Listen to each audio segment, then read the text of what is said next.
Hello, my friends. Welcome to We the Game Changers. I'm your host, Beth Knox, and today I'll be talking with Amy Scheer, SVP of Business Operations for the Professional Women's Hockey League. Amy is a highly experienced and award-winning sports executive who has a track record of proven results.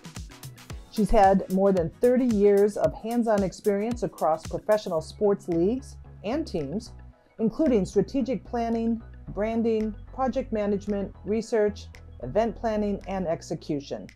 I know you're going to enjoy this conversation.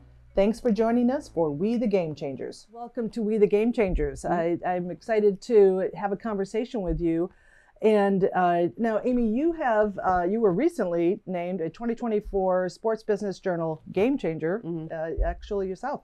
And that is in recognition, celebrating 50 game changers, women leaders in sport who have made an impact and powered change in the industry. Now, this Game Changer Award provides inspiration, motivation, education to those passionate about elevating women in the sports industry. So you've been involved in the NBA, the MLS, WNBA, NFL, MLR, PWHL now. Yeah. So you've worked within and for a lot of different leagues in your career. What do you think it is about the sports industry that helped your leadership voice evolve? I have been so fortunate to be introduced and to work for so many great people, whether it was my first mentor at the New Jersey Nets, a gentleman by the name of Jim Lamparello, who really took me under his wing, taught me so much. And then I go to the WNBA and I'm working for Carol Blazejowski, Basketball Hall of Famer.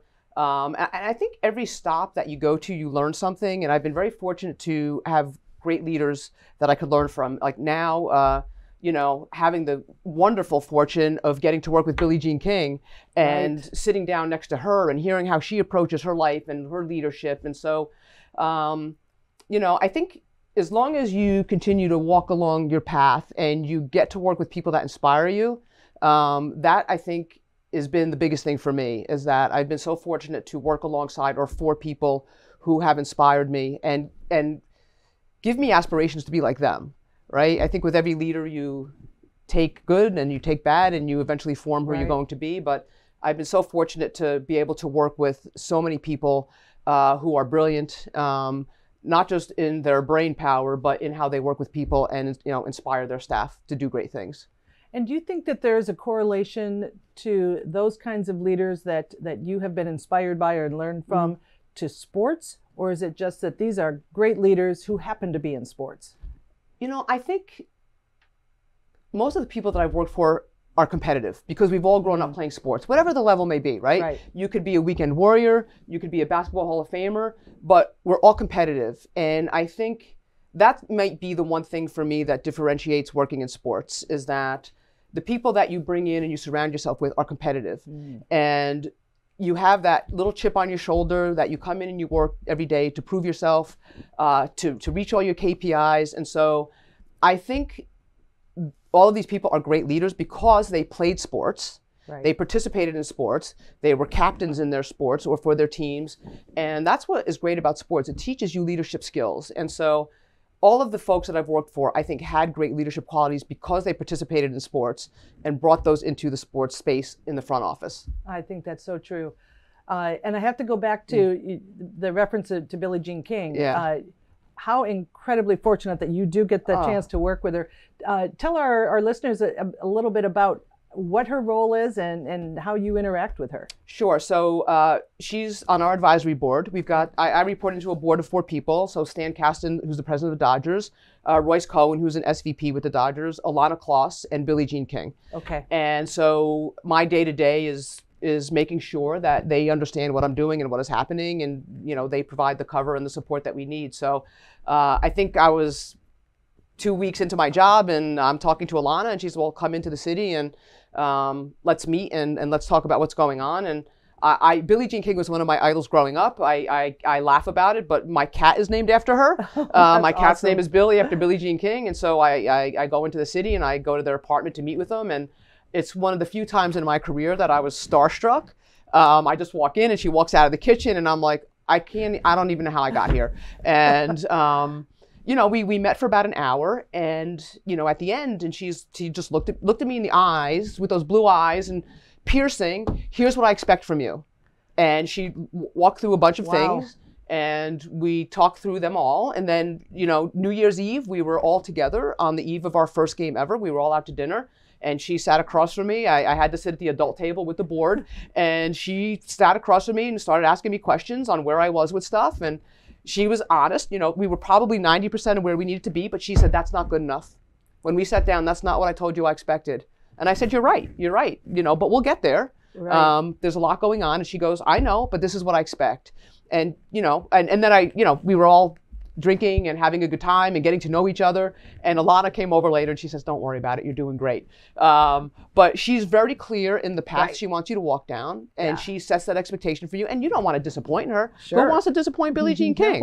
And so, she is very clear, and I mean, she's so inspirational, right? Like, I would run through a wall for her after meeting her.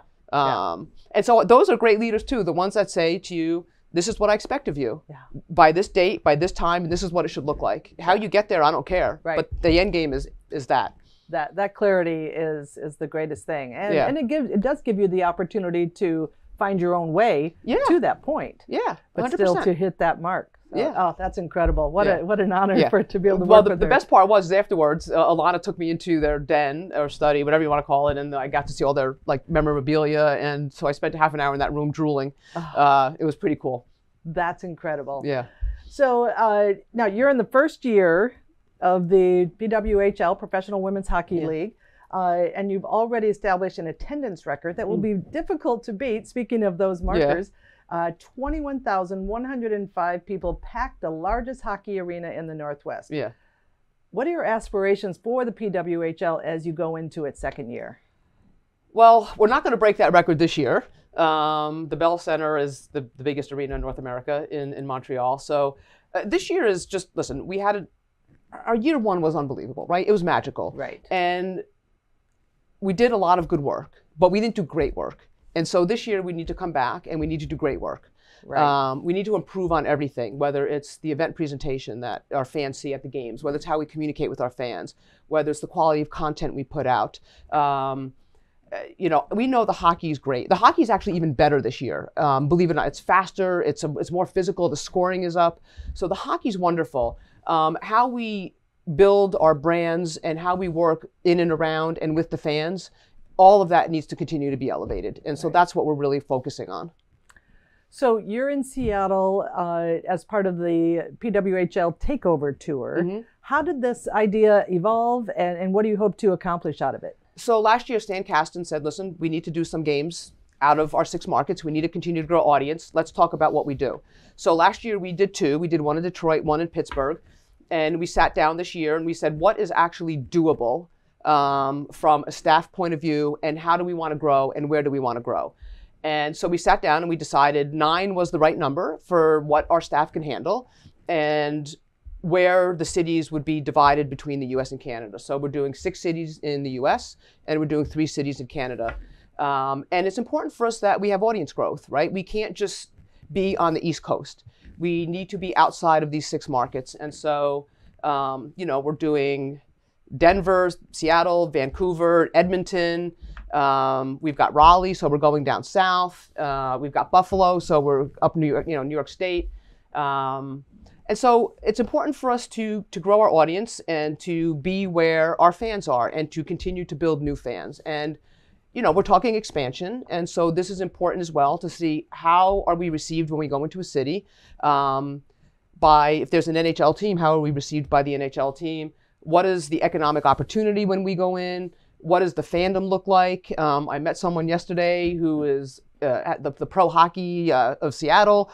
They want a pro team here. 150 of them are coming to the game today. So those are the fun things that when we go into the markets that we look at. But it's about audience growth. It's why our games are free in the US on YouTube, because we need eyeballs. We need fans. We need to build and we need to grow. That awareness, right? Yeah.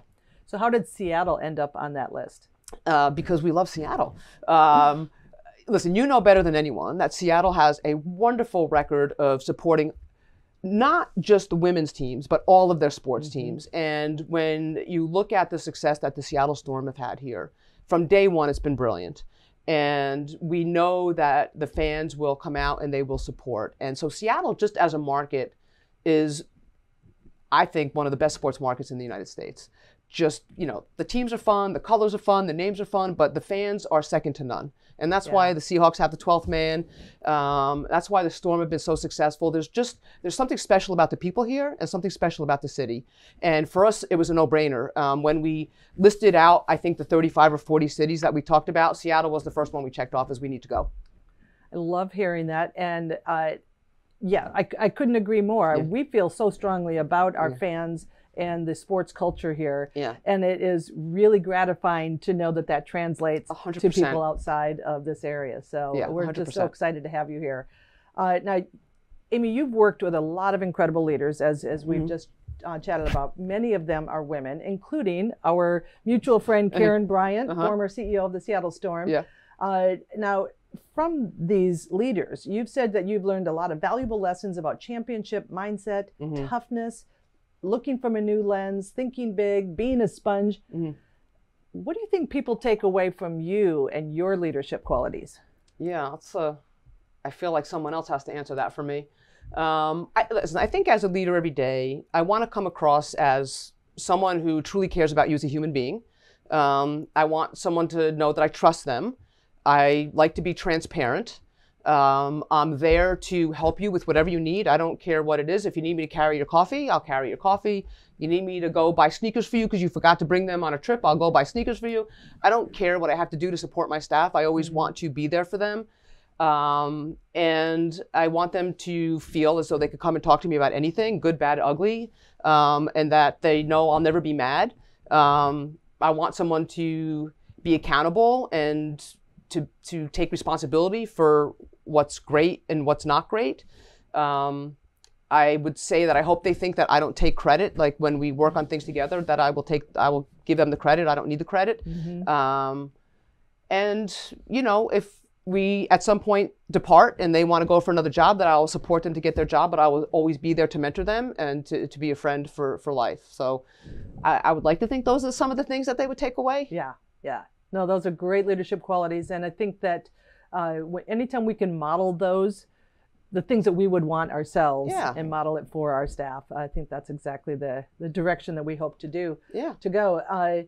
Can you share, you shared a little bit about Billie Jean King. Is there another kind of a game changer conversation that you've had with some of these leaders that you've had the privilege of working with? Has there been a game changer conversation where you said, wow, okay, that's something that's inspiring? Oh, I think a personal story is a good friend of mine, Kristen Bernert, who is, you know, part of our WNBA group, who we've been friends with for 20 plus years. I was consulting and she called me up and she said, hey, I have a young woman who I'm putting in charge of our G League team at the Garden. She comes from sponsorship. She needs someone to mentor her, to teach her how to do this. And I was like, you know, Kristen, I don't really like to mentor. She goes, you do. You don't know it. She goes, but every job you've been in, you've mentored someone, and now you have a group of people behind you that you've either left behind and have grown into bigger positions. You've mentored people throughout your career. Maybe you just haven't noticed it or called it that. And I was like, okay. She goes, I want you to take this job. I want you to mentor this person. It's going to be for a year, and you are going to build her up to do this job. So I said, okay. And I went in and I spent a year mentoring this woman to help her run a team. And within that, I ended up mentoring sort of the whole staff because they were all very young. And I came out of there after about 3 or 4 months, I called her and I said, Bernard, you were right. I said, I really never thought about it that way, but I really do love to mentor and I really do love to teach. And I really like being in sort of the weeds to develop the next generation. And I said, I never would have ever looked at myself like this. And it's funny that you took this from me, like you saw this in me. I never saw it in myself. Right. And it was a great conversation. And, when I called her to say you were right, she was, she was a jerk about it. And of course I told you so, like, yeah, I mean. As only friends will do. Yeah, of course. And she's put me in my place on other things many times. But it was it was really interesting to have someone tell me something about myself that I've never thought about or looked in the mirror and saw in myself. And in the 20 years we've known each other, have never had the conversation about it. Right. But when she needed me or wanted me, this whole conversation happened about mentoring and how do we leave the next generation of sports, women in sports, better than when we came in? Because when we came in, there were really very few. Right. And now, you know, women are in top positions across all the leagues and teams, and it's great to see. And whatever little part you can have in that, it's a nice place to end up when you walk out the door for the final time. Right.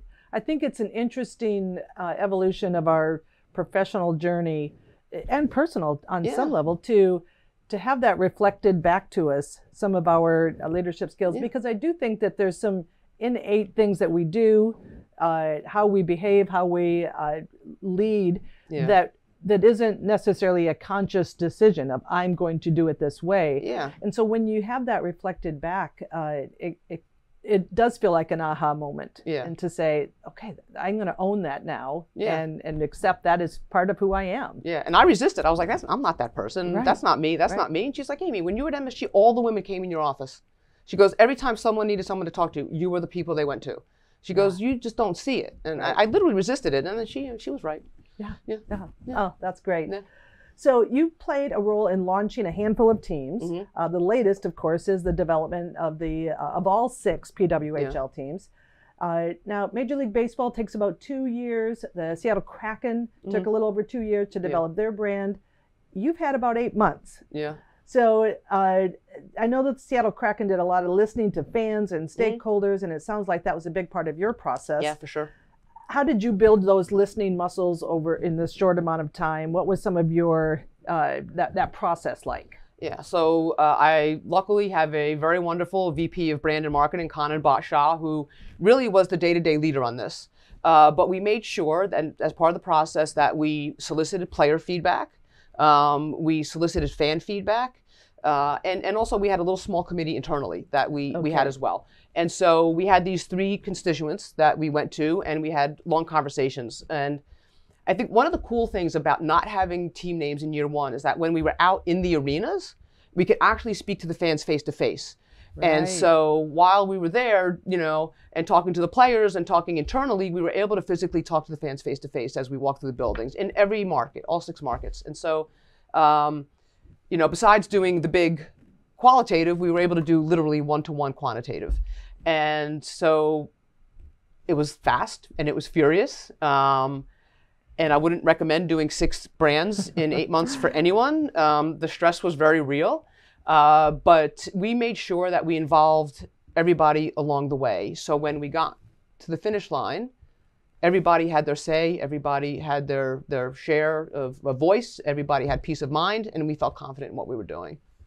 That's reassuring. And when I'm just curious, with that kind of stress that you lived under, what are some of your coping techniques for balancing the sanity that you need to have to be able to continue to lead and stay with that timeline, meeting those expectations that you have for yourself or that Billie Jean King has for you? How do you manage that? Well, I think old age. I think like the older you get, I don't want to say the less you care, but the less things bother you. I think it's just you learn how to deal with stress. I also think I'm of a generation of you just power through, and you just don't really think about it, and you have a task at hand. And also I'm competitive, and so it's like this is what we have to do. We have benchmarks, and we have got to hit those benchmarks. And so I don't think at any time I sat back, at least for myself, and thought like, oh my God, like I'm so stressed out. I'm never going to make it. I'm never going to do this. For me, it was more about I think the group of people that we were working with, especially Kanan, to say, listen, we've got this.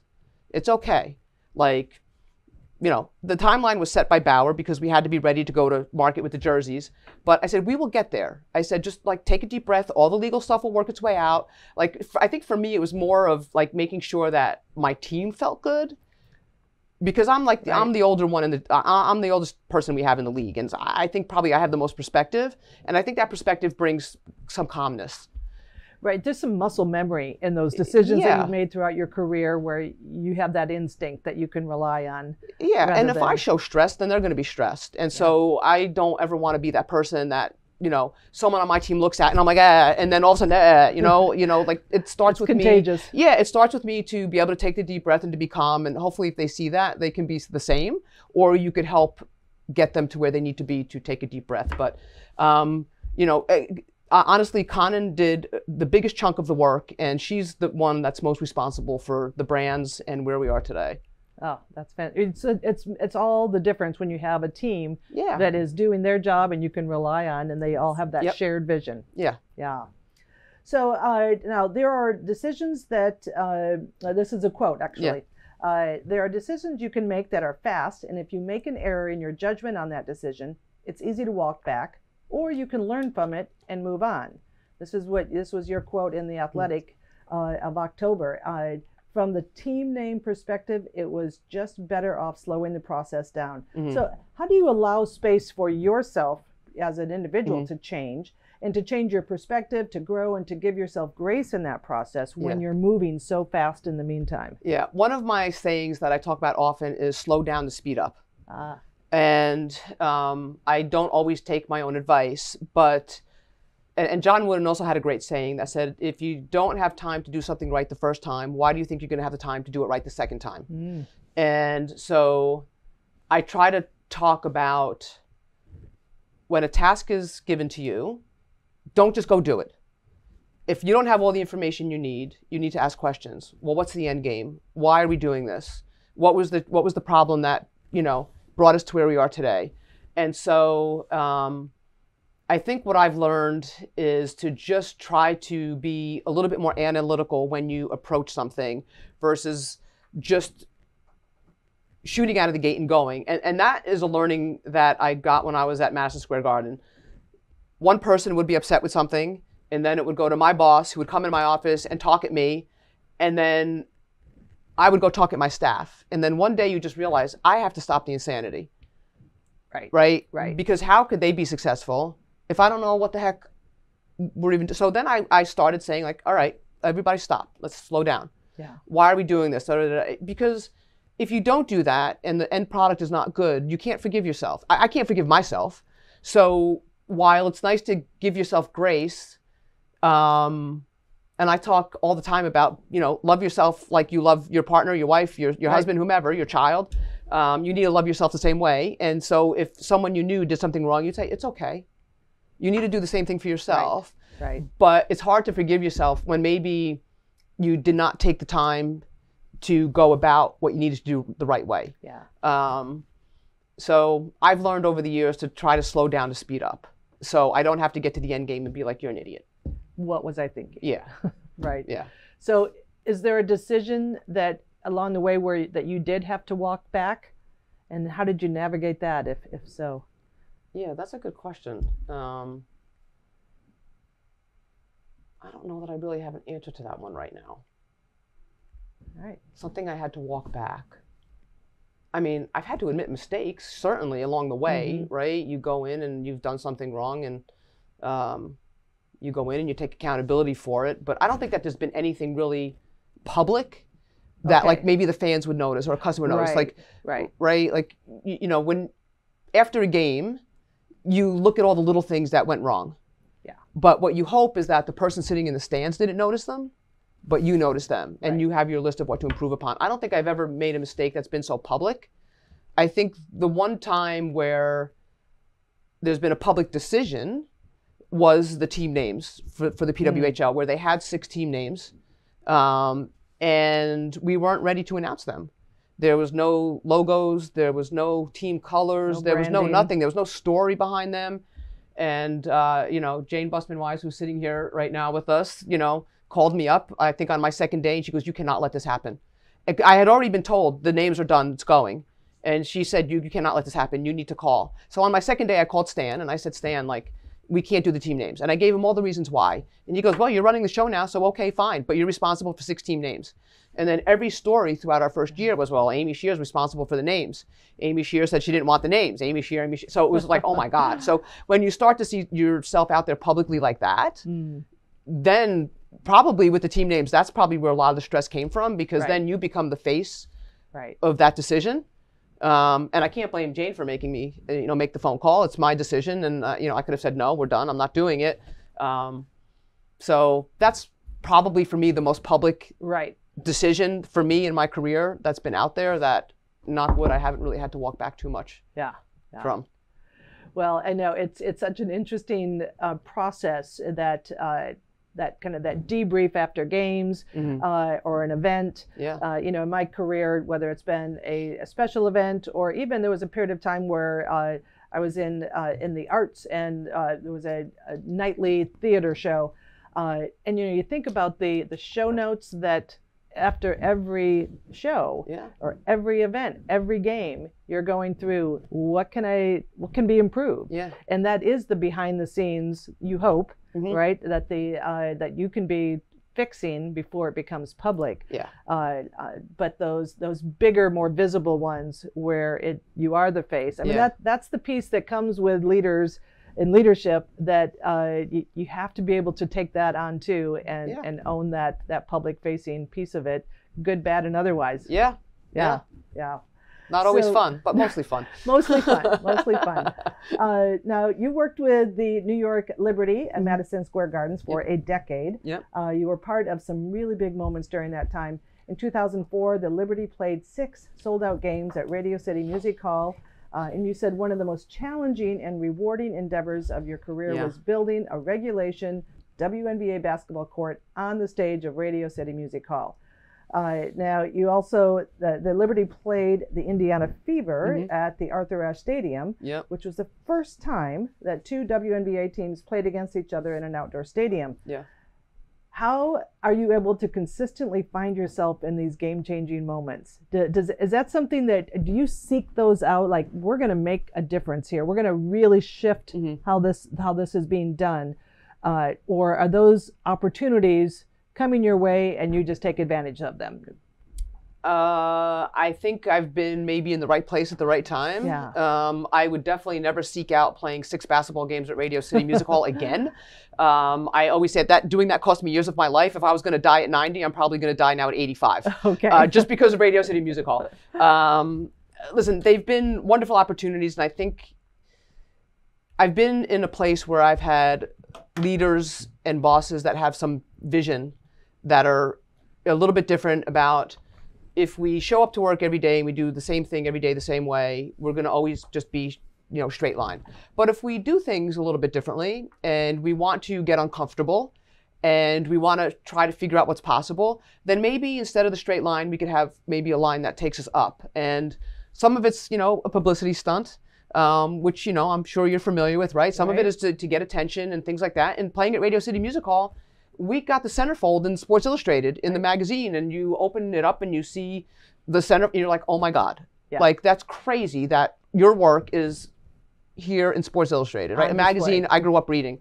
And just, the outdoor game was another one where we said, what could we do differently? And so we decided to do this outdoor game, and the NBA, WNBA league staff was a big help for us in that. But, they're fun. It's fun to challenge yourself and to figure out how to do it. I think Radio City is the only stage that's big enough to actually fit a court, but it was also a challenge, right? We had to shave some of the court down to fit where the proscenium is. We had to build out 12 feet on the side of the court so no one fell off the stage. And then, of course, the first game, Swin Cash runs to a loose ball, does one of these, and hops down into the front row. But just right place, right time. And honestly, like, every one of these opportunities has made me better. It's made me stronger. It's made me think creatively. And it's challenged me, mentally, which is really what you want. Well, it's how we grow and how we keep, we have to be willing to take those risks. And to take on the stress of these, because when you are in an unfamiliar or uncomfortable space, that's not easy. And so you are pushing yourself in a way that that really allows you to grow and do something different and starting to disrupt things. So, but it is a decision to say, I'm going to take that risk and take on that stress. I mean, Radio City quite literally broke me. Going into the game, I stayed in the city the whole week versus commuting in and out. And I probably, by the time we got to the game, had already worked about 90 hours. And everything was ready, and we were in about to open doors, probably about a half hour away from opening doors. And one of our players, a retired player, came and was sitting somewhere and asked if they could go on the stage. And I said, no, you can't do that. And my boss came over, did not hear the whole conversation, but started like yelling at me, like literally yelling at me. And I just looked at her. I walked away. I went downstairs into the beautiful restroom at Radio City Music Hall. And at the time, this woman, Mary Pat Clark, came down and saw me. And I literally broke down. I was crying. Yeah. She came down and she said, Amy Scheer, she goes, right now, you put your big girl pants on. She goes, you got this. Get up, get upstairs and do your job. And I was like, oh my God, okay. And she was right. Like my boss broke me. I was, I hadn't slept in a week. Right. And, but went upstairs and slayed it. The game was great. The presentation was great. The fans had a good time. It was crazy to put a basketball game on in a theater. Right. But we went 5-1 there, so I said we had home stage advantage and we did well. But it broke me. Yeah, it broke you temporarily, yeah, right? Yeah. And then you found it deep in you to keep going. Yeah. So what did it feel like when the Liberty won the WNBA championship? Oh my God, I felt proud. I felt proud. The woman who runs the team now, Kia Clark, is wonderful. I was at a conference and I was able to meet Clara Wu-Tsai, and I walked over to her and I thanked her for giving the team the resources they needed to be who they are today, to excel off the court, to excel on the court. And I just said, this team is you're exactly what this team needed. And so it was nice to see the team. And I talked to Kia, not on a regular basis, but I talked to her because she was someone that has come up behind myself and Kristen Burnett, who I talked about earlier. And to see her in her position now and see how she's running the team and doing a wonderful job is really gratifying. Yeah. And it was great to see them win. And what I loved about it is they included all the players that helped build the team, which was really nice. So they recognized the players of the earlier generations and brought them in to be part of the celebration. That's incredible. Yeah. To be able to see that evolution and have that gratifying moment when it actually comes to fruition. Yeah, long overdue. I have, I'm not wearing it now, but I have a second place watch because when I was with the Liberty, we lost 4 times in the finals. So I never got a ring, but I have a second place watch. Okay. Not as nice as the ring. No, but at least you got to see that championship. Yeah, for sure. So now you were in the sports management program at your alma mater, UMass Amherst. So did college freshman Amy ever imagine that you'd be in a position to launch a new women's sports league? And how has that younger vision of a professional growth shifted into that reality? Yeah, no way. I think I always knew I wanted to work in sports, right? I saw the Meadowlands complex, like Giant Stadium, Meadowlands Arena being built, and always said, I want to work there one day. And so I went to UMass for sport management, and I don't think when you go in at 18, you actually understand the breadth of what actually happens at a team. Right. And even when I started at the New Jersey Nets, there was maybe 3 or 4 different verticals you could work in. And now there's probably 15 to 20 verticals you could work in. And so over the 30 plus years I've been in this, how the sports business has mushroomed, I don't think you could have ever thought that today a football team would be worth $6 billion or a basketball team would be worth $2 billion. It just wasn't that way when I started at the Nets. It was like a mom and pop, right? So there's just no way to actually envision where I am today. I always said, the one thing they tell you in college all the time is, oh, you're never going to make enough money to live on. It's not a business you're going to get rich on. And I always said to myself, oh, if I can afford a nice car and a nice vacation every year, I'm fine. And that's what you go in with this attitude, at least back in the 1980s, right? Late 1980s. And, to be here 38 years later, doing this is extremely rewarding. I feel like I've sort of passed the test of time, tried to stay relevant, tried to stay current. But there was no way to think that this could be possible in 1986, 87, 88. It was not where sports was at all. Right. Especially women's sports. No Very way. different world. Yeah. I mean, I was telling someone the other day, like when I grew up and tennis and softball were my sports, my first racket was a Billie Jean King wooden racket. And who did you aspire to be?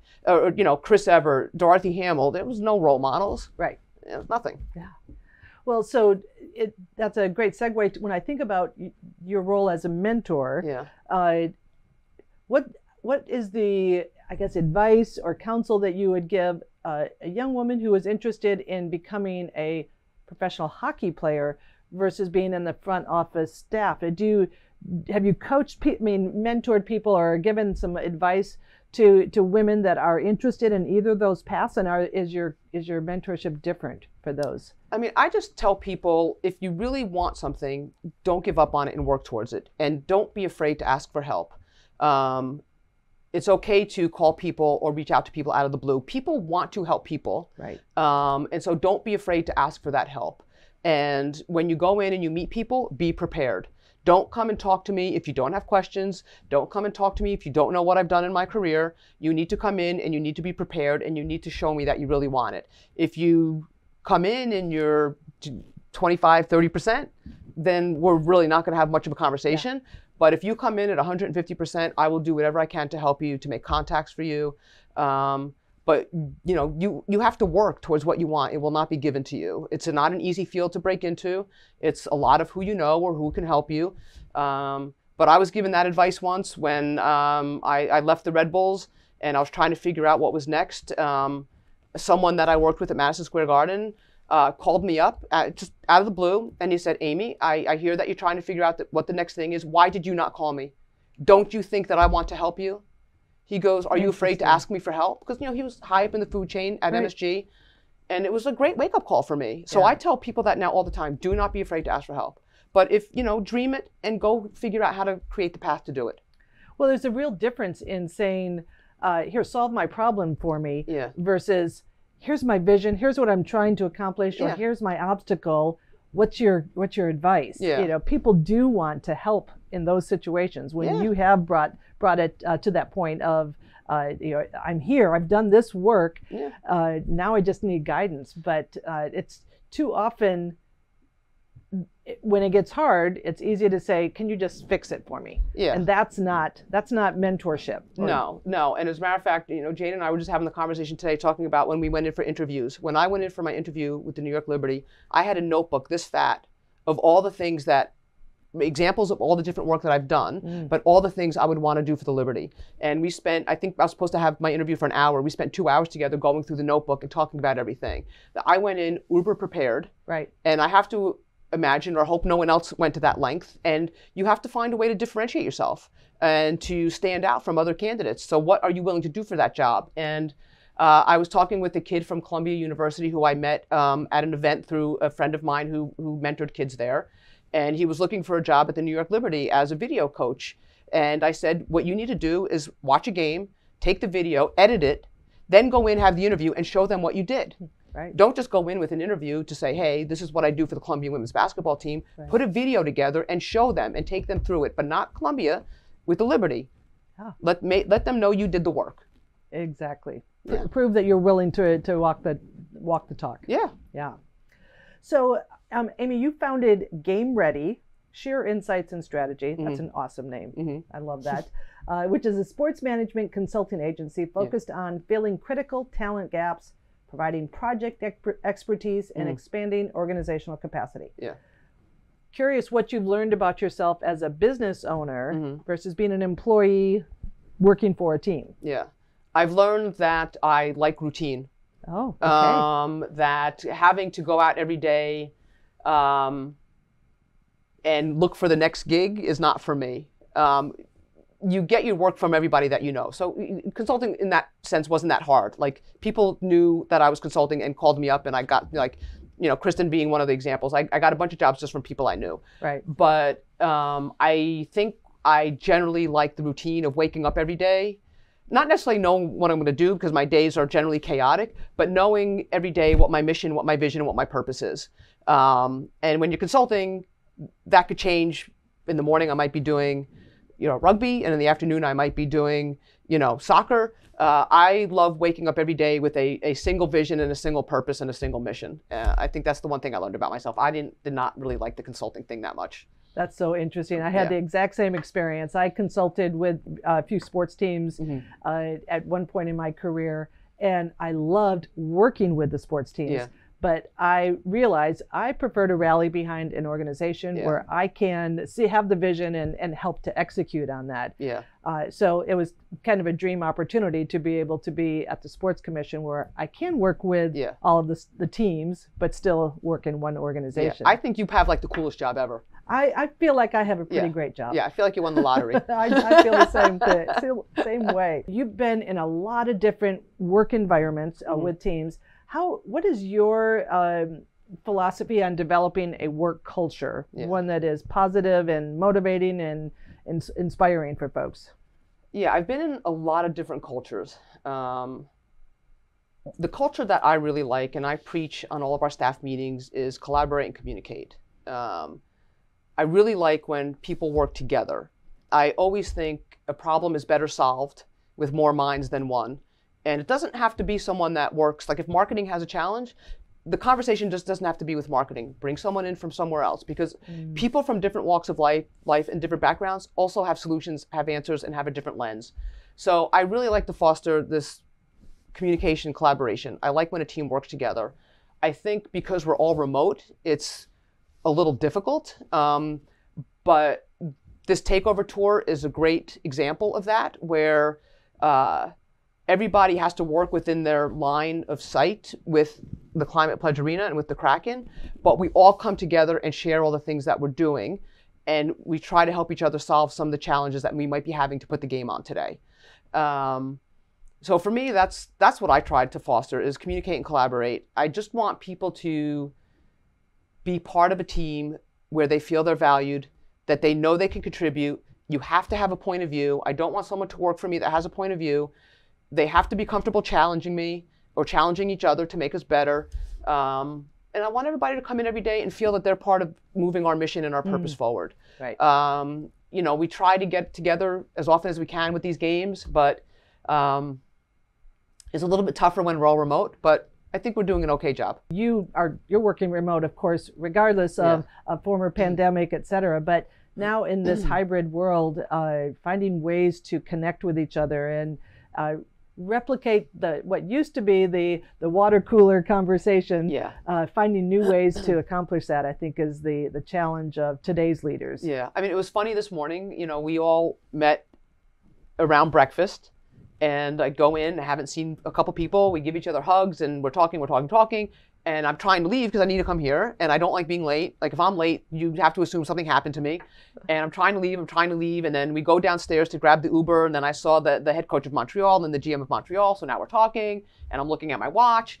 But these are the moments that we have to catch up, and you can't minimize them. You have to take advantage of them. And the great news is while we're all remote, we all get along really well. We have great relationships. We truly enjoy each other. And I love that as a team, we've built a group of people who are maybe better humans than they are at their job. And that's saying something, because our staff is so talented. But everybody's a good human being. And I love that I could call someone and ask a favor and know that, no problem, Amy, I got you. That's incredible. That's such a great culture to build if they are great human beings. I love that. So I'm curious, is there a sport that you are, another sport that you're eager to see disrupted, whether or not you're involved with it? Is there another sport that you're thinking that would be a great one for change, to see it differently? I think tennis needs a change. Tennis has the most grueling calendar of any sport. For 11 months, they literally traverse the entire globe for tournaments. And they get barely a month off and then go to Australia and start all over again. So I do think tennis needs to reassess, I think, for the benefit of their athletes' physical and mental health, how they approach the sport. Like the 4 Grand Slams are great, but all the tournaments in between, I think the players play because that's how you make your living. They go to win and make money. They don't get anything they don't earn. Where if you're a part of a basketball team and you're the 12th man on the bench, you're still getting your salary, whether the team wins or loses. Right. You're a tennis player, you're an individual sport. If you don't win, you don't make money. So I think tennis needs to really reassess how do they build a better system so their athletes could perform at their highest physical, mental, and emotional level. No, that's really interesting. Well, in this next question, so we have a few game changer questions that we ask every one of our guests. And I think I may know the answer to this one based on our conversations, but who would you say has been the most influential game changer in your life that you have been able to be inspired by? I actually, maybe you don't know the answer.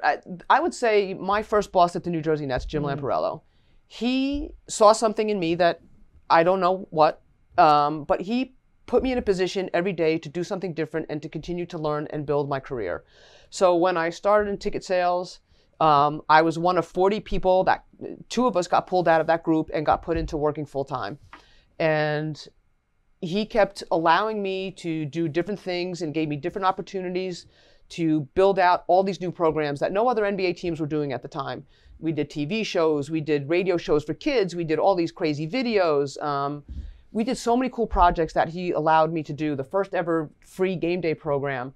And he really put me in a position to grow and learn. And he's probably the person most responsible for where I am today, because he just kept expanding what he allowed me to do and put so much trust in me to do all of these new things. And if we had ideas, he let us act on them. He didn't say, yeah, okay. He said, all right, if you want to do it, build a budget and let's see if it's workable. Right. And so for him, he's really put me in this position because he saw something in me, had a lot of trust in me, and gave me a lot of latitude to go and do things and to grow. Yeah, that's really interesting. I would say the exact same thing for me, that my first boss was the most influential and also saw something in me, pushed me to see beyond just a single pathway. You know, I thought that, I graduated with a degree in advertising public relations, and so that's what I will do, right? Yeah. And he was like, no, there's so much more, and you can do so much more. So I feel like I became that, that utility player where I could play in a lot of different fields and categories as a result of that. Yeah, same. Jack of all trades or Jill of all trades, whatever you want to call it. Right, Yeah. right. All right. Yeah. So my next question is, being a game changer at its core is disruptive, which can bring on resistance or criticism from those around you. Yeah. You can feel isolated when you are in that role. Yeah. If people aren't supporting that vision that you have, do you have advice for someone who is fighting that battle, is swimming upstream to accomplish their goal? Yeah, I think actually, when I was with the Red Bulls, I consistently pushed against the stream for something that I believed in, which I think ultimately probably cost me to leave the Red Bulls, because they didn't want to support a vision that I felt they outwardly said but didn't do internally. I think if you wholeheartedly believe in something and you think it is for the better of this world and the better of whoever you're fighting on behalf of or your belief, you need to keep going. And if you make the right arguments or maybe the right strategy, then hopefully you will make change and you will get to the end game of what you're looking to do. So I would say do not give up. Continue to fight upstream. I think that's when people are at their best, when you're challenging maybe the status quo, when you're challenging other people's views on things. I think if you've got the right people around you and you're working for the right people, they will appreciate that you're challenging them, and they will allow you and give you latitude and opportunity. So don't give up. Fight the fight. They'll appreciate it even if it doesn't happen in the moment. Yeah. Later, I think that most people do look back and say, oh, that was what a inspiring thing that this individual was doing, pushing for that. Yeah, and I do believe, I'm a little bit of a fatalist. I believe things happen for a reason. When I left the Red Bulls and it wasn't on my terms, I said, I don't know why this happened. I believe I will be better off for it, but it was meant to happen because it was meant for me to learn something or do something else that maybe I otherwise would not have done. And so I think maybe sometimes you don't know the reason why something happens or what you're fighting for today, but it will show itself further down the road. I love that. Amy, this has been incredible. Thank you so much for making time. I know that your time here is short and you have a lot to pack into the schedule, but I'm really excited to be at the game today and looking forward to hopefully seeing more consistent PWHL games coming back to Seattle in the future. Yeah, well, again, thanks for having us. We love Seattle. We're going to have a great crowd today. I'm excited is not even the right word. I'm like over the moon. We're like also awesome. happy to be here. And thanks for having me. I appreciate it. It is my pleasure. Thanks so much, Amy. Yeah, absolutely.